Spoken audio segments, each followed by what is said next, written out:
Think about your body not just as a machine, but as a complex symphony orchestra.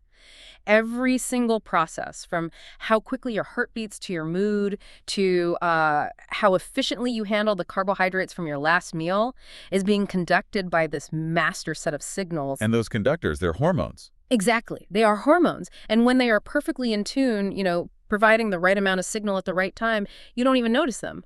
But when even one section, say, the thyroid or the pancreas, starts playing off-key, the effects just ripple through the entire composition. And that often results in these systemic issues that can feel incredibly mysterious and, frankly, frustrating. Yeah.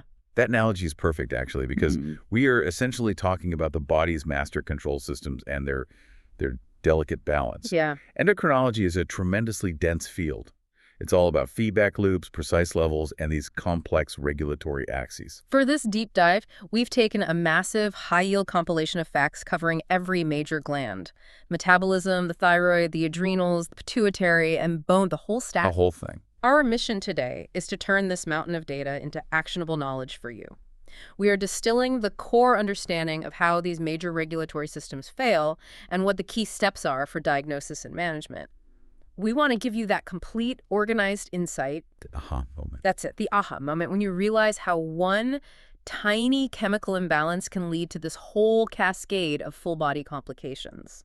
We're aiming for thoroughness, but without the information overload. That's the goal. We're moving beyond just defining the diseases. We're digging into the mechanisms, the specifics of cellular failure, drug action, and the critical differentiating factors that separate, for instance, a high-stakes emergency like DKA from a simple management issue. We want the underlying logic to be clear. Okay, let's unpack this. And let's start where most people encounter the endocrine system in their daily lives, the disorders that affect how we handle energy. We're diving straight into disorders of glucose metabolism, beginning with a condition that acts as a major warning sign for chronic disease. Metabolic syndrome. Right. So metabolic syndrome is defined as this unfortunate constellation of findings.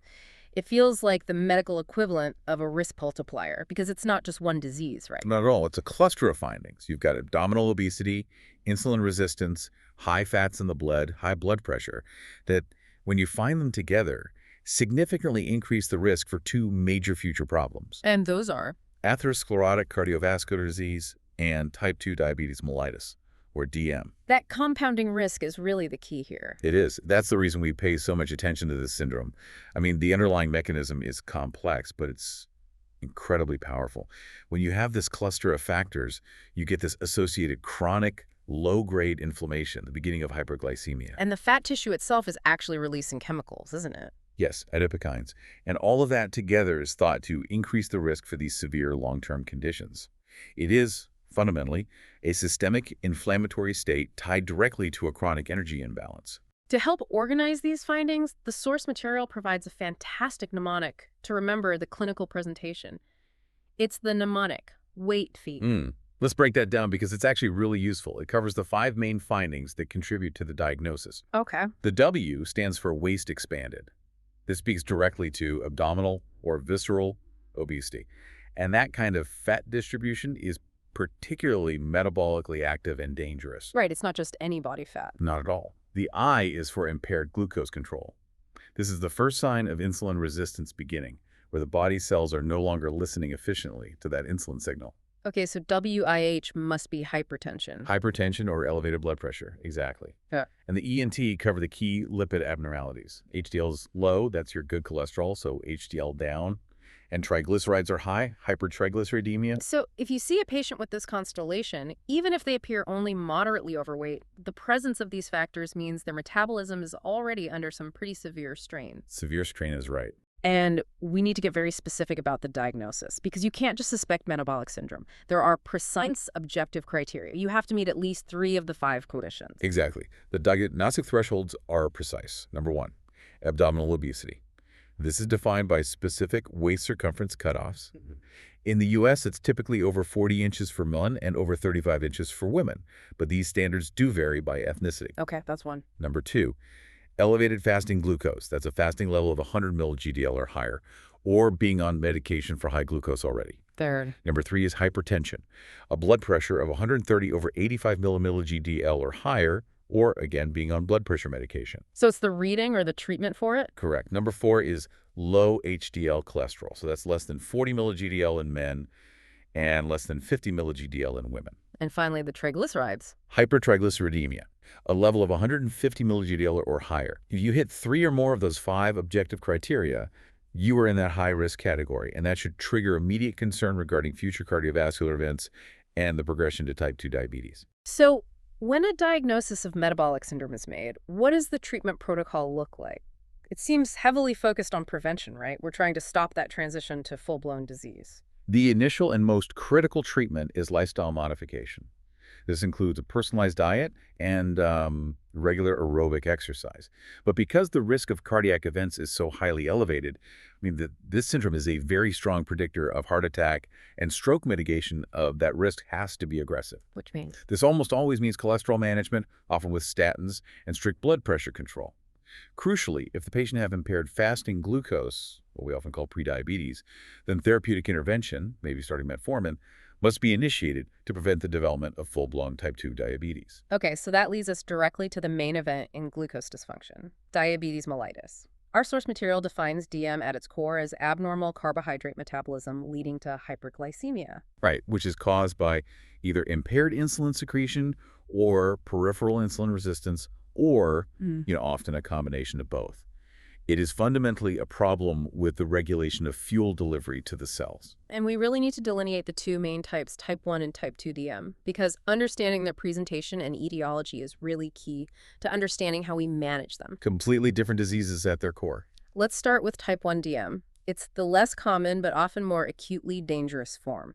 Our sources state it classically presents in children or young adults. Yeah, and the symptoms are often acute and quite prominent.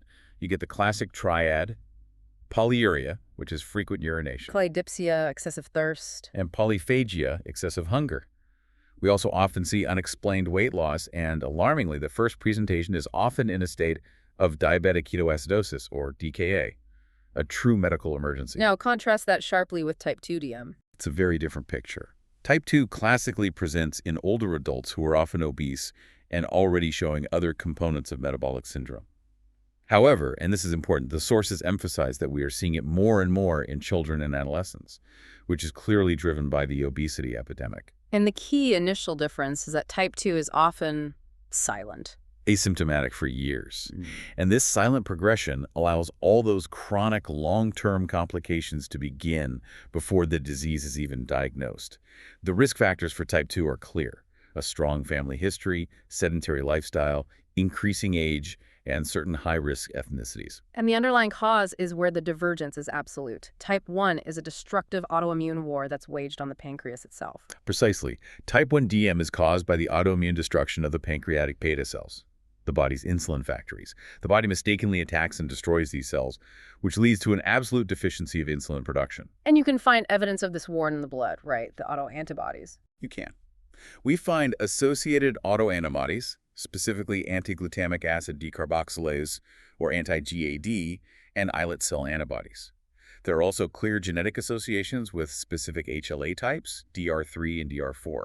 But it's not always autoimmune. There are secondary causes. Right. It's important to remember you can acquire type 1 diabetes after extensive pancreatic damage from, say, severe pancreatitis, cystic fibrosis, or even some aggressive malignancies. In type 2, that's about the body being deaf to the signal. Yes, that's a great way to put it. Type 2 is primarily driven by peripheral insulin resistance, the cells of the muscle, fat, and liver. They just stop responding efficiently to the insulin signal. And the pancreas tries to compensate. It does. It initially ramps up insulin production, a state of hyperinsulinemia, but over time, those beta cells just get exhausted. They burn out. This leads to a relative insulin deficiency in the setting of this persistent resistance. Which explains why 90% of DM cases are type 2 and why these patients typically do not have those autoantibodies we see in type 1. Before we move on to complications, we need to focus on a crucial diagnostic nugget for the learner: microalbuminuria. This is such a critical, high-yield marker for early systemic damage. It's an indispensable screening tool. Microalbuminuria, which is defined as the excretion of 30 to 300 milligrams of albumin per gram of creatinine on a routine urinalysis, indicates the earliest stage of kidney damage. So finding this on a screening test should be a huge red flag. A huge red flag. The sources note that finding this on screening should trigger aggressive preventative measures immediately because it means that the microvascular damage has already begun. The clock is ticking. Now let's get into the chronic complications. This is where the systemic failure really becomes apparent and where diabetes exerts its tremendous toll on long-term health. Our sources detail the systemic impact across 4 major areas, and we need to cover these in depth. The microvascular complications, so damage to the smallest blood vessels, are the most pervasive type of damage, and it notoriously begins with the eyes. We're talking about diabetic retinopathy. The source material classifies this into non-proliferative and the much more severe proliferative forms. Right. Non-proliferative involves things like microaneurysms and hemorrhage, but proliferative retinopathy is the aggressive stage. It involves neovascularization. So the growth of new blood vessels. Exactly. The growth of new, fragile, easily bleeding blood vessels, which can then lead to severe hemorrhage and even retinal detachment. The visual description of proliferative retinopathy in the source materials showing these exudates and hemorrhages, it really underscores how severe this can get. It does. And the primary prevention is just relentless, a strict control of both hyperglycemia and hypertension, alongside annual dilated eye exams.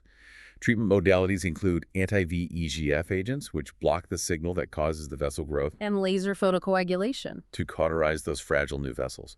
A crucial fact here is that retinopathy is rarely present at the very moment of a type 1 diagnosis, but it is classically present for at least 3 to 5 years at the time of a type 2 diagnosis. Which again just highlights that silent onset of type 2. It does. Next up, the kidney, diabetic nephropathy. This is a major cause of end-stage renal disease worldwide. It is. Nephropathy is characterized by this initial process of glomerular hyperfiltration, basically the kidney working too hard, which eventually leads to structural damage, microalbuminuria, then macroalbuminuria or proteinuria, and eventual progression to chronic kidney disease requiring dialysis or a transplant. And the prevalence is quite high. The sources estimate it's around 20% to 40% of all diabetic patients.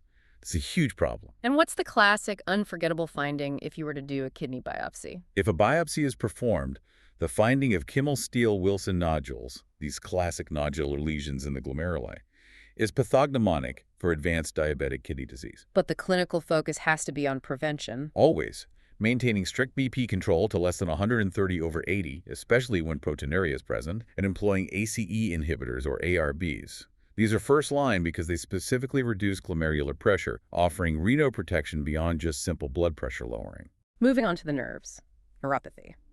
The sources we reviewed emphasize how incredibly common this is, and it increases in prevalence with the duration and severity of the hyperglycemia. That's right. The excess glucose damages both the small nerve fibers, which transmit pain and temperature sensations, and the large fibers, which are responsible for vibration, proprioception, and motor function. And the most common presentation is that symmetric polyneuropathy. The classic stocking and glove pattern. It involves numbness, tingling, or burning pain that starts in the feet and hands and works its way up. But, as you pointed out, the damage is not limited to just the extremities. Absolutely not. We have to account for autonomic neuropathy. This affects involuntary functions like GI motility, which can cause gastroparesis-delayed gastric emptying. Which makes blood sugar control even harder. A nightmare. It also affects cardiovascular regulation, leading to orthostatic hypotension and genitourinary function, like erectile dysfunction and bladder issues. We also see focal neuropathies, like cranial nerve 3 involvement causing eye muscle weakness, and radiculopathies. And management is complex. It's meticulous. It involves foot care to prevent ulcers and specific medications to manage the pain, like TCAs, anticonvulsants like gabapentin, and topical capsaicin cream. Then we have the big systemic failures, the macrovascular complications.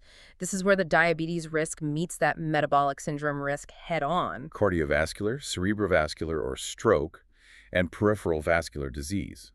This cluster is explicitly noted in the source material as the most common cause of death in diabetic patients. And that all stems from accelerated atherosclerosis. Hardening and narrowing of the arteries. Exactly. Which is why aggressive statin therapy and BP management are just non-negotiable elements of care.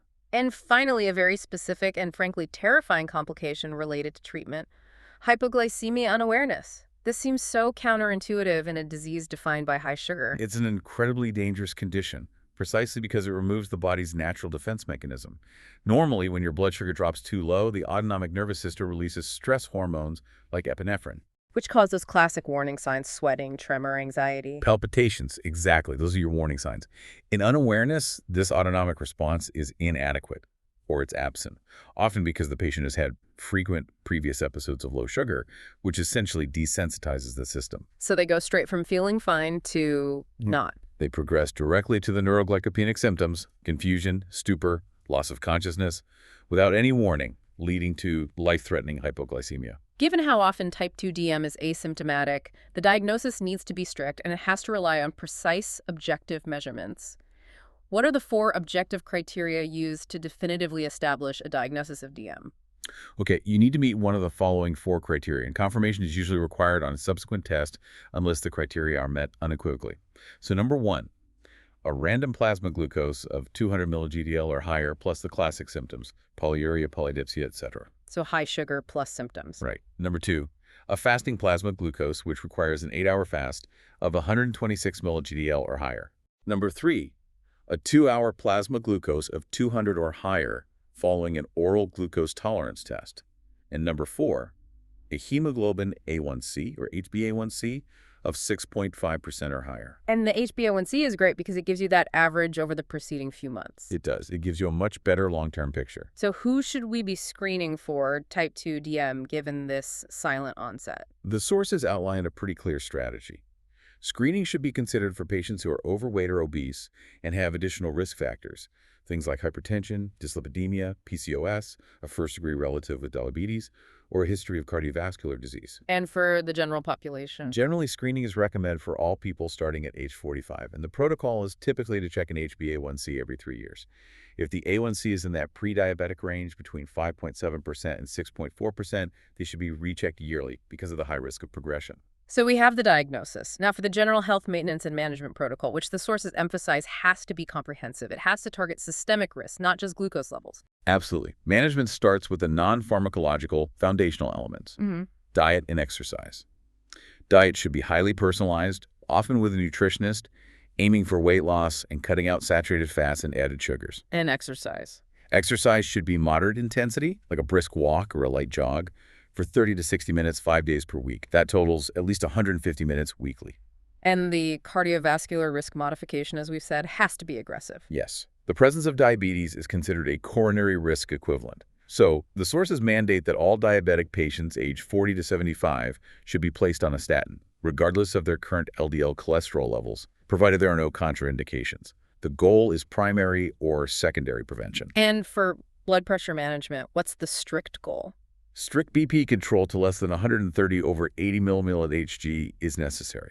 And when proteinuria or microalbuminuria is present, the sources are clear that ACE inhibitors, or ARBs, are the first-line agents. Because of that extra kidney protection. Exactly. They are essential for slowing the progression of nephropathy. Beyond daily management, routine, meticulous screening exams are essential to catch those chronic complications early before they become irreversible. Patients need an annual physical exam, comprehensive cardiovascular screening, nephropathy screening, checking for microalbuminuria, annual dilated eye exams for retinopathy, and specific foot care evaluations for neuropathy. It's a full-body MOT every year. And finally, immunizations, which are often overlooked in chronic disease management. Yes, the source material specifically recommends that all adults with diabetes aged 19 and older should receive the pneumonia vaccine in addition to routine age-appropriate immunizations because diabetic patients are at a much higher risk for severe infections. Now let's talk goals. What's the general HbA1c target, and why is that target sometimes, well, a little controversial or individualized? The general HbA1c goal is typically less than 7.0%. For kids and adolescents, it's a bit higher, less than 7.5%. But this is truly a delicate balancing act. Why is that? Well, achieving tight control, so an A1c close to 6.5% significantly reduces the risk of microvascular complications like nephropathy and retinopathy over the long term. However, tight control dramatically increases the risk of symptomatic or severe hypoglycemia. So for an older patient, a fall from a hyperglycemic event could be worse than the long-term risk. Precisely. For older patients or those with significant comorbidities or a history of hypoglycemia unawareness, the risk of a fall or injury from a low might outweigh the long-term benefit of aggressive microvascular prevention. So individualization is key. A target of 7.5% or even 8.0% might be safer for certain high-risk populations. And how do we approach insulin use in type 1 versus type 2? Very different. Type 1 DM, because of that absolute insulin deficiency, requires immediate and lifelong administration of insulin. Typically, you use a basal bolus regimen, long-acting for the background, short-acting for meals. And the goal is to keep blood glucose in a pretty tight range. Right, pre-meal goals of 80 to 130 milli-GDL. Type 2 management is stepwise. Start with lifestyle, then oral medications, and only introduce insulin if the oral meds fail to achieve the target goals. But self-monitoring is key for everyone. Absolutely. All patients must participate in self-monitoring of blood glucose, SMGB, to detect those fluctuations that can be corrected with dose modifications. This is a tremendously high-yield area, and we need to dedicate some time to the mechanisms of action for the major drug classes, because they target the disease process from completely different angles. Let's start with the first line, the foundational medication, metformin. Metformin is, and rightly so, the cornerstone of type 2 management. The sources define its primary mechanism as the inhibition of hepatic gluconeogenesis. Which in simple terms means it stops the liver from just dumping excessive glucose into the bloodstream. Exactly. It's turning off the body's unnecessary sugar factory. And at the same time, it increases peripheral insulin sensitivity, making the body's cells respond better to the insulin that is still being produced. That's a brilliant combination. It's tackling the root failure point of type 2 DM. Beyond its efficacy, what are the core benefits, and what are the key adverse effects we absolutely must flag? The benefits are really compelling. It can cause weight loss, it's been shown to decrease cardiovascular events, and it's highly effective at reducing A1C by about 1.0 to 1.5%. And the downsides? The common adverse effects are gastrointestinal upset, diarrhea, and nausea. But the serious, though rare risk is lactic acidosis. Patients should be cautioned against its use in conditions that predispose to lactic acid buildup, like significant renal insufficiency, hepatic failure, or severe heart failure. Next, the older reliable class, sulfonylureas like glyburide and glipizide. Sulfonylureas work entirely differently. They act by directly stimulating an increase in endogenous insulin secretion from the surviving pancreatic beta cells. They essentially squeeze the pancreas to release more insulin. So because they force insulin release, their main adverse effects are pretty predictable. Very predictable. Hypoglycemia and subsequent weight gain. Oh. They offer a potent A1C reduction, but they have to be used with significant caution, particularly in older patients, due to that inherent risk of severe hypoglycemia. And they don't offer the cardiovascular benefits seen with metformin. Then we have the thiazolidinediones, or TZDs, like rosiglitazone and pioglitazone. TZDs work by increasing insulin sensitivity at the peripheral tissues. They activate specific nuclear receptors called PPAR gamma. This makes them excellent for addressing the primary component of type 2 DM, which is the resistance. But they have some serious side effects. They do. Their adverse effects include edema and weight gain due to fluid retention, which can precipitate heart failure in susceptible patients. They also carry potential risk of bone fractures and hepatotoxicity. And it's important to note, rosiglitazone is restricted in the U.S. due to concerns about increased cardiovascular risk, so pioglitazone is generally the TZD of choice. Okay, moving into the newer, increasingly important injectable and oral agents.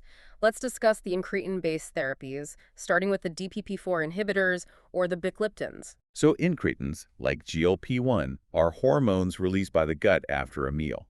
They naturally enhance insulin secretion and suppress glucagon. DPP-4 is the enzyme that quickly degrades GLP-1. So these drugs just block that enzyme. Exactly. DPP-4 inhibitors work by inhibiting the degradation of GLP-1.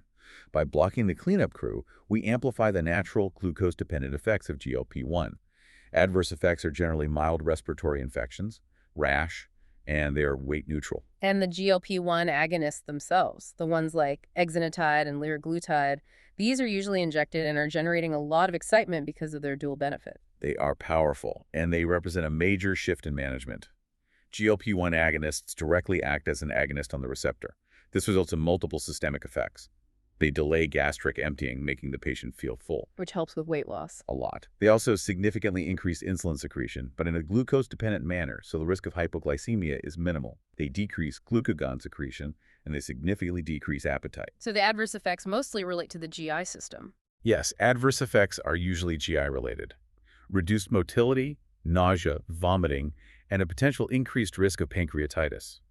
However, and this is the exciting part, These agents, specifically drugs like liraglutide and semaglutide, have demonstrated significant benefits that go far beyond glucose control. They reduce cardiovascular events. They decrease CVD events and mortality in high-risk patients and cause meaningful weight loss, making them essential players in modern diabetes management, especially for patients with established cardiovascular disease. Now, SGLT2 inhibitors, the bleifloflazins, these seem to target the kidney directly, which is a completely novel mechanism. They absolutely revolutionize treatment by acting peripherally. SGLT2 inhibitors log the SGLT2 transporter in the proximal renal tubule, which is responsible for reabsorbing about 90% of the filtered glucose back into the bloodstream. So you just pee out the excess sugar. You pee it out. By inhibiting it, they cause massive amounts of glucose to be excreted in the urine. This action causes a predictable set of adverse effects related to the urinary tract: increased frequency of urination, UTIs, and yeast infections. They also cause volume depletion, and a rare but very severe risk is Fournier gangrene. Wait, hold on. Fournier gangrene, that sounds absolutely terrifying. Can you quickly underscore why a drug with a risk that severe is still considered a major, often preferred benefit for high-risk patients? That's a really important question. While the risk of Fournier gangrene is real, it is exceedingly rare. The reason SGLT2 inhibitors are now so highly valued is because their benefits in heart failure and renal protection are profound, particularly for high-risk patients. So the benefit outweighs the risk in the right person. Overwhelmingly, they cause weight loss, they decrease CVD events and mortality, and critically, they are proven to decrease the progression of diabetic nephropathy, providing kidney protection that rivals or even exceeds what we see with ACE inhibitors.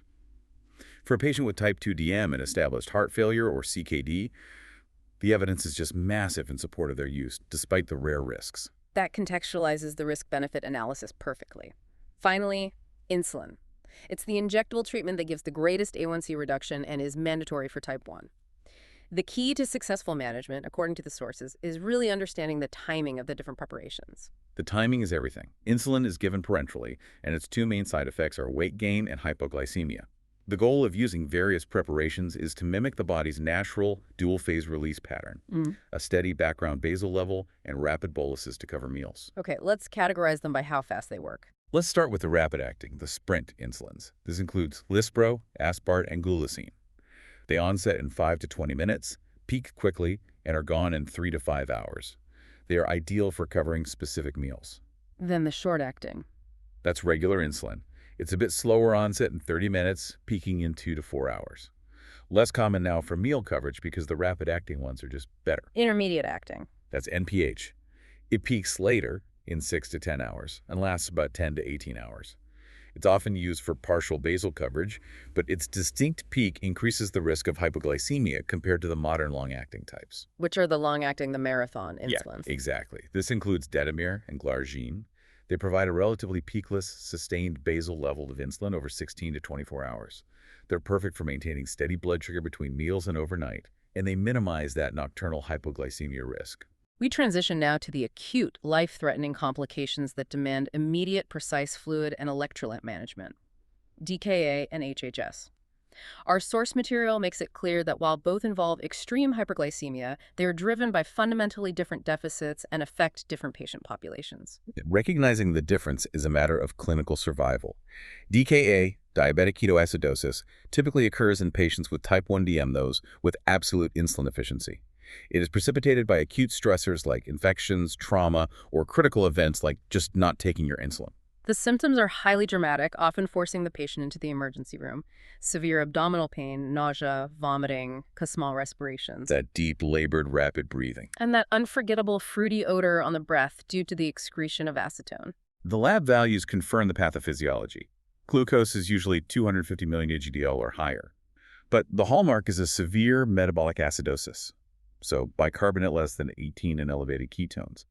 When we say anion gap acidosis, the key takeaway is that the body is producing non-carbonic acids, these ketones, at such a high rate that the entire system has become toxic and unbalanced. Now, contrast that acute toxicity with HHS, hyperglycemic hyperosmolar syndrome. HHS is typically seen in type 2 DM patients, usually older adults who still have some residual insulin production. Just enough to prevent ketosis, but not enough to control the glucose. So the symptoms are different. Very different. They center on profound dehydration and the resultant hyperosmolality, often leading to mental status changes, lethargy, and sometimes coma, which are often more prominent in HHS than in DKA. And the lab values here demonstrate a different kind of extreme. They are staggering. The glucose levels is often astronomical, 600 or higher, causing severe plasma hyperosmolality. But critically, because they have that residual insulin, there is typically no significant keto acid accumulation. So no acidosis. No anion gap acidosis. The bicarb is normal or near normal. This is massive dehydration and glucose toxicity without significant ketosis. Let's discuss the immediate management, because both require aggressive, stepped intervention. The management of both is fundamentally similar in its initial approach: fluid and electrolyte resuscitation. Both types of patients are often missing liters and liters of fluid due to osmotic diuresis. So 5e infusion of normal saline is the first line of treatment, often given aggressively to restore circulating volume and perfusion. And then there's the critical and somewhat counterintuitive electrolyte to moniker, potassium. Frequent monitoring of serum electrolytes is absolutely essential. We have to remember that in acidosis, so in DKA, there's a shift of potassium out of the cells. So the measured serum potassium level often looks normal or even elevated, despite a massive total body deficit. So if you give insulin, you can make it drop dangerously low. Exactly. If the measured serum potassium is low, less than 3.3, insulin administration must be delayed until potassium is repleted intravenously, because insulin drives potassium back into the cells. This could lead to life-threatening cardiac arrhythmias from profound hypokalemia. Once potassium is addressed, or if it is normal, then we start the insulin infusion. 5e, regular insulin infusion is initiated, and this infusion must continue until the resolution criteria are met, meaning the glucose is less than 250 and the anion gap is closed in DKA, or the osmolality has improved in HHS. And at this pivotal point, when the glucose is below 250, you add B5 dextrose. Why give the patient sugar when their problem is high sugar? That is the essential insight. We give D5 dextrose to prevent the patient from becoming hypoglycemic while allowing the insulin infusion to continue running. Because the insulin is still needed to clear the ketones. Continuing the insulin infusion is critical, especially in DKA, because it is required to shut down ketogenesis and clear the remaining keto acids, even once the blood glucose level is relatively safe. Once the crisis resolves, the patient is transitioned back to their usual subcutaneous insulin regimen. Finally, in glucose disorders, let's look at the danger on the opposite end of the spectrum, hypoglycemia. This is particularly relevant in people being treated for diabetes, but it can signal other severe non-diabetic conditions. Hypoglycemia is generally defined as a blood glucose of 70 mg/dL or less, though the symptomatic threshold can vary. The sources emphasize the critical importance of recognizing Whipple's triad. 1, the characteristic symptoms of hypoglycemia. 2, documentation of a low blood glucose. And 3, relief of symptoms after the blood glucose is raised. What are the telltale symptoms we should be listening for? The initial symptoms are the body's autonomic response, mediated by epinephrine. So, tremor, anxiety, sweating, weakness, palpitations, and intense hunger. If the blood sugar drops further, you get the neuroglycopenic symptoms. Those caused by lack of fuel to the brain like confusion, slurred speech, behavioral changes, and loss of consciousness. And the causes are varied, extending beyond just medication overdose in diabetics. Right. While accidental or purposeful overdose of antihyperglycemic medication is the most common cause, hypoglycemia can also be caused by severe critical illness, chronic heavy alcohol use, adrenal insufficiency, or an insulinoma, which is a rare insulin screening tumor. And also post-gastric bypass surgery. Yes, the dumping syndrome. In patients who've had a gastric bypass, especially when they consume a meal with a rapid high carbohydrate load, the rapid entry of glucose into the small intestine can trigger an exaggerated massive release of insulin, leading to profound delayed hypoglycemia hours after the meal. How do we diagnose the underlying cause, especially if we suspect something like an insulinoma? If recurrent, unexplained hypoglycemia is suspected, diagnosis requires obtaining blood samples for key differentiating markers during a symptomatic episode when the glucose is low. These markers include glucose, insulin, C-peptide, and an anti-hyperglycemic drug screen. And what do they tell you? Elevated insulin and C-peptide levels together indicate endogenous overproduction of insulin, suggesting an insulinoma. But elevated insulin with a low C-peptide suggests exogenous insulin administration, meaning the patient injected insulin. And management depends on the patient's consciousness. For acute cases, if the patient is conscious, rapid administration of oral glucose or IV dextrose is the first step. If the patient is altered or unconscious and you can't get an IV, then intramuscular or intranasal glucagon should be administered immediately. Long-term management absolutely requires addressing the underlying etiology. We move now from the body's energy source to its master thermostat, the thyroid. This small gland uses iodide to produce hormones that dictate metabolism across virtually every cell in the body. When this system fails, the effects are, again, systemic. To understand dysfunction, we have to first appreciate the complex regulatory mechanism.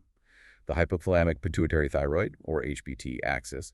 The hypothalamus secretes TRH, which stimulates the anterior pituitary to secrete TSH. PSH then acts on the thyroid follicular cells to produce the two primary hormones, T4 and T3. And this whole axis functions as a perfect negative feedback loop. It does, ensuring precise levels are maintained. So when we test thyroid function, the first test is always TSH. But why do we look at free hormone levels rather than total hormone levels? TSH is universally considered the best initial screen for primary thyroid disease. We look at free hormone levels because T4 is mostly bound to plasma proteins, primarily thyroxine-binding globulin, or TBG. Changes in TBG, say, from pregnancy or estrogen can drastically alter total T4, T3 levels, but this doesn't necessarily reflect the actual amount of free active hormone available to the tissues. It's the free hormone that dictates the metabolic state. Okay, let's talk about hyperthyroidism, a state of hormone excess, driving the body at an accelerated pace. Let's break down the major etiologies, the different sources of that excess hormone. We can categorize the causes based on whether the gland is overstimulated or whether it's just leaking stored hormone. So number one, Graves' disease. This is the most common cause. It is an autoimmune condition where TSH receptors stimulating immunoglobulins, or TSI, stimulate the TSH receptors on the thyroid gland, resulting in massive, uncontrolled synthesis of T4 and T3. Okay, that's overstimulation. Right. Then you have toxic multinodular goiter or toxic adenoma. These are nodules within the thyroid that have become autonomous. They synthesize and secrete hormone, regardless of TSH signaling. And then there's leaking. Thyroiditis. This is a temporary phenomenon. Due to inflammation or destruction, stored hormone is suddenly released into the circulation, causing a transient hyperthyroid phase, often followed by a hypothyroid phase. And finally, of course, exogenous thyroid hormone from oversupplementation. The classic presentation is absolutely memorable. The physical exam confirms this state of metabolic overdrive. Patients present with a revved-up system. Profound weight loss despite a normal or even increased appetite, profound heat intolerance, anxiety, palpitations, diarrhea, and insomnia. On exam, you may find a goiter, warm and moist skin, a fine tremor, hyperreflexia, and cardiac issues ranging from simple tachycardia to serious arrhythmias like atrial fibrillation. And what about the signs that are unique to Graves' disease? These are crucial differentiators because they aren't driven by the hormones themselves. Right, they're driven by the same autoantibodies. First, exophthalmos, or Graves' ophthalmopathy. The antibodies stimulate fibroblasts in the soft tissue and muscles behind the eyes, causing swelling and resulting in that characteristic eye protrusion. Second, pertidial myxedema, a localized, non-pitting edema and thickening of the skin, typically on the shims.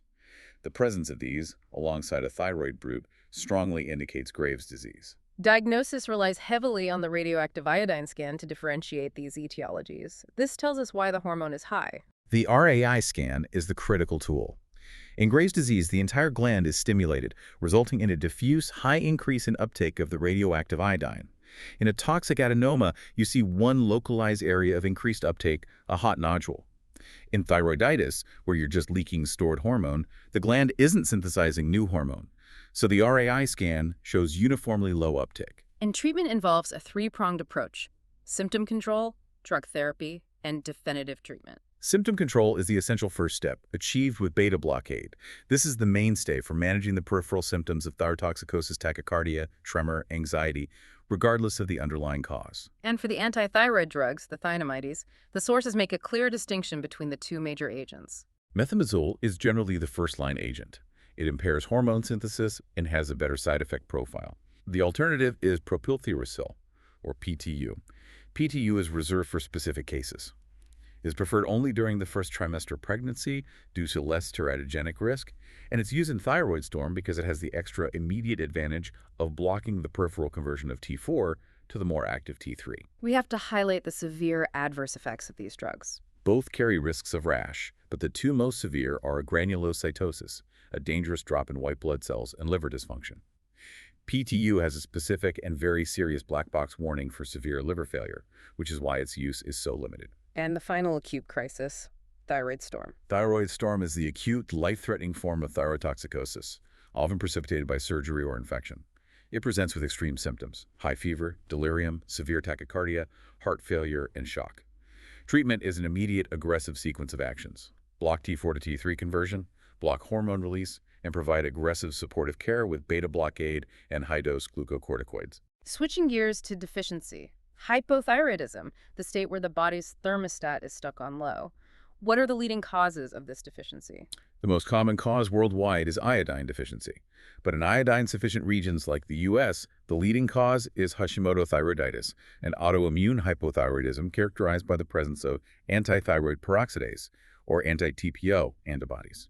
What does the history and physical exam tell us about the hypothyroid patient? The symptoms are really the antithesis of hyperthyroidism. The presentation is slow and systemic. Profound fatigue, debilitating cold intolerance, weight gain, constipation, dry skin, hair loss, and bradycardia.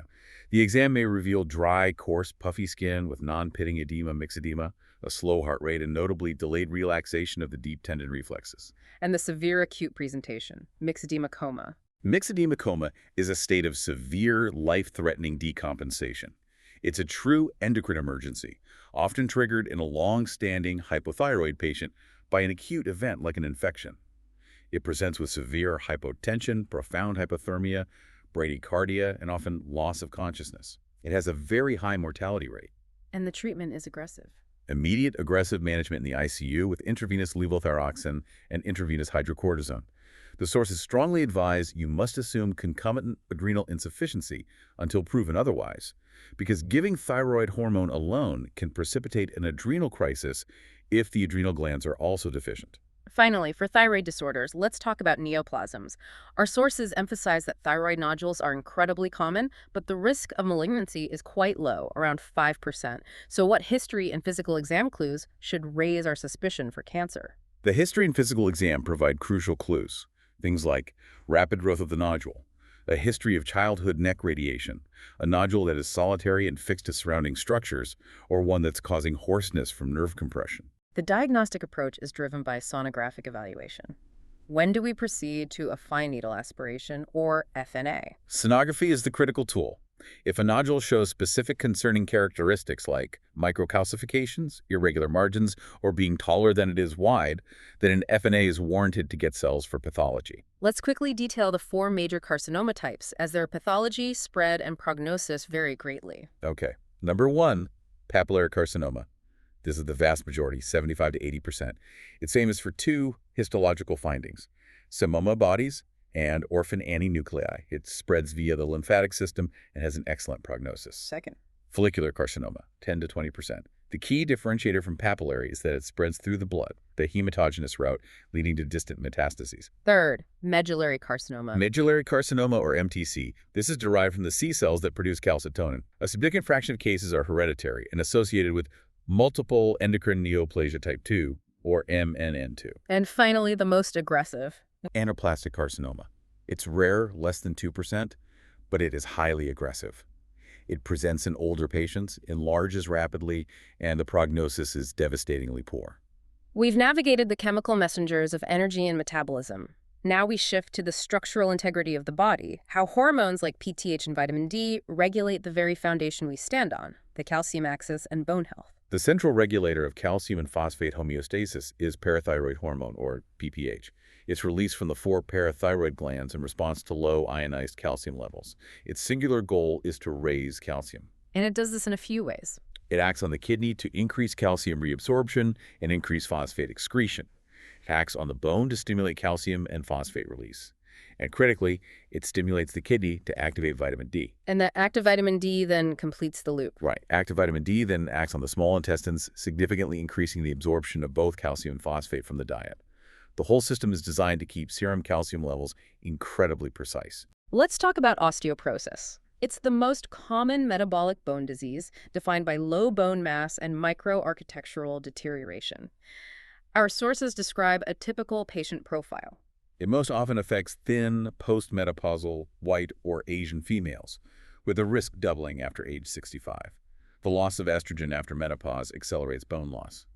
But men are also at risk, and in those cases, you have to aggressively investigate secondary causes. How do we definitively diagnose osteoporosis? We rely on a specific measurement, the T-score.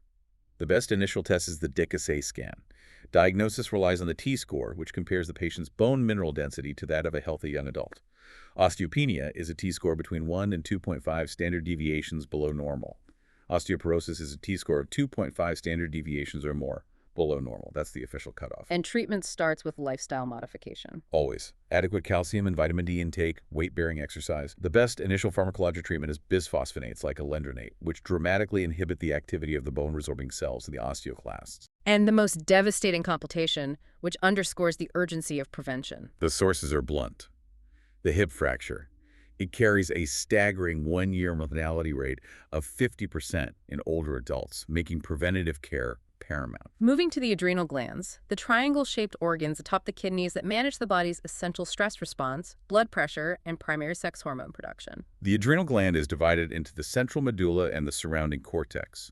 The cortex is where the steroid hormones are produced, and it's organized into 3 distinct layers or zones.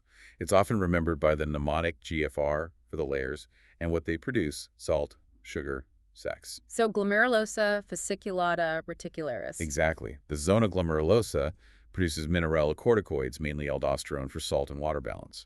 The zona fasciculata produces glucocorticoids, mainly cortisol, the stress hormone. And the zona reticularis produces androgens. The inner medulla produces the catecholamines, epinephrine, and norepinephrine.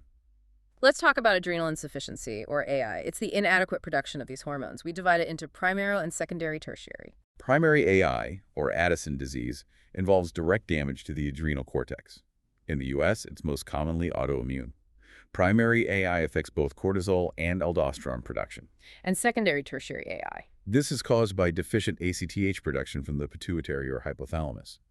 The most common cause is the sudden cessation of long-term exogenous glucocorticoid therapy. Critically, because aldosterone regulation is independent of ACTH, aldosterone production is typically preserved. It only affects cortisol and androgens. What's the classic history and physical finding that distinguishes primary AI and ties back to that pituitary feedback loop? The symptoms common to all forms are weakness, fatigue, weight loss, and abdominal pain. However, hyperpigmentation or darkening of the skin is only seen in primary AI. Why is that? Because the failing adrenal gland causes the pituitary to overproduce ACTH. And the precursor molecule for ACTH also contains melanocyte-stimulating hormone, or MSH, which causes the hyperpigmentation. Diagnosis relies on lab levels and the definitive cosintropin test. All right, a baseline ACTH and cortisol. Primary AI shows low cortisol, low aldosterone, and high ACTH. Secondary AI shows low cortisol, normal aldosterone, and low ACTH. The definitive confirmation is the cosintropin stimulation test. Failure of the cortisol level to rise after ACTH administration confirms AI. Let's move to adrenal excess and talk about Cushing's syndrome. This is caused by chronically elevated serum cortisol levels, regardless of the source. The sources categorize the etiology into 4 distinct groups. Number 1 is exogenous, Yeah. the most common cause from long-term use of prescribed glucocorticoid medication. Number 2 is Cushing disease. That's an excess of ACTH secretion caused by a pituitary adenoma. Okay. Number 3 is an adrenal adenoma or carcinoma. Yeah. So primary autonomous production of excess cortisol by a tumor in the adrenal gland itself. This causes low ACTH via negative feedback. And number 4 is ectopic ACTH secretion from an occult neoplasm, often small cell lung cancer. The physical findings are textbook and systemic, capturing the devastating effect of long-term cortisol excess. We can use the mnemonic sikachingoid. All right. Chronic cortisol excess causes profound physical changes. Central obesity, skin thinning with purple striae, hypertension, immunosuppression, osteoporosis, psychiatric issues. The list goes on. Specific external signs include the classic moon face and buffalo hump. Diagnosis involves a complex stepwise approach, starting with screening to confirm the hypercortisolism. You screen with the 24-hour urinary-free cortisol test or the 1 milligram overnight dexamethasone suppression test. If that's abnormal, hypercortisolism is confirmed. The next step is to measure ACTH to find the source. And what does ACTH tell you? Low ACTH suggests the source is the adrenal gland or exogenous steroids because the high cortisol is shutting down the pituitary. High ACTH suggests the source is either the pituitary, so Cushing disease, or an ectopic source. We wrap up our deep dive with a high-level overview of the hereditary syndromes that tie many of these glands together. Multiple endocrine neoplasias, or MAN syndromes. These are autosomal dominant tumor syndromes involving 2 or more endocrine glands. Understanding these is key, because if you find a tumor in one gland associated with an MN syndrome, you absolutely must screen for the others. Let's start with N type 1, or Werner syndrome. This is characterized by the three Ps. The three Ps of menon are pituitary adenomas, parathyroid adenomas, which is the most common component, and pancreatic islet cell tumors like gastrinomas or insulinomas. Next, MN type 2A, or Sippel syndrome. This is the 2PS plus MTC. This is parathyroid hyperplasia or adenomas, pheochromocytomas, and medullary carcinoma of the thyroid. This syndrome is caused by inherited mutations in the RET proto-oncogene. And finally, MN type 2B, a slightly different, more aggressive constellation with the same genetic origin. MN2B is characterized by medullary carcinoma of the thyroid, pheochromocytomas, and mucosal neuromas, which are benign nerve growths on the tongue and lips, often associated with a marfanoid body shape. It's also caused by mutations in that same RET proto-oncogene. We covered an immense amount of ground today, from the minute regulation of insulin and blood glucose to the large-scale effects of the pituitary on virtually every body system we've discussed: thyroid, adrenal, bone. If you had to identify one singular connective thread that runs through all these diverse disorders, what would it be? The fundamental lesson is the power and the fragility of negative feedback loops. Whether it's the HPT axis, the ACTH cortisol axis, or the PTH calcium axis, the body's attempt to maintain balance is precise. When the sensor, like the pituitary or the effectors, the peripheral glands, fail, whether it's from an autoimmune attack, a tumor, or a genetic mutation, the resulting imbalance is devastating and systemic. Endocrinology is truly the study of delicate equilibrium and the catastrophic results of its loss. That concept of equilibrium is powerful, especially when we consider the profound genetic influence we just saw in the MN syndromes, where a single gene mutation can destabilize the entire control system. Exactly. We've seen that small inherited genetic mutations, like the RET oncogene in men, can completely destabilize the body's master control systems, resulting in hyperfunction and tumor growth across multiple glands. It shows how the foundation of the control system can be flawed from the start. So let me leave you with this final provocative thought to mull over as you integrate this deep dive. If the endocrine system is constantly seeking this precise equilibrium, and we know that acute high-impact stress like trauma or infection can precipitate a life-threatening adrenal crisis or thyroid storm, how might chronic low-grade stress, the relentless stress of modern life, poor sleep, or the chronic inflammation associated with metabolic syndrome, slowly push these sensitive feedback mechanisms into a state of chronic, irreversible dysregulation? How does the subtle, continuous pressure on our adrenal and metabolic systems ultimately contribute to the cascade of diseases we analyze today? Something to consider as you think about how these master controls react to the world around them. A fascinating area for future thought, and certainly something that warrants more research into preventative strategies. Absolutely. Thank you for joining us on the deep dive. We'll talk to you next time.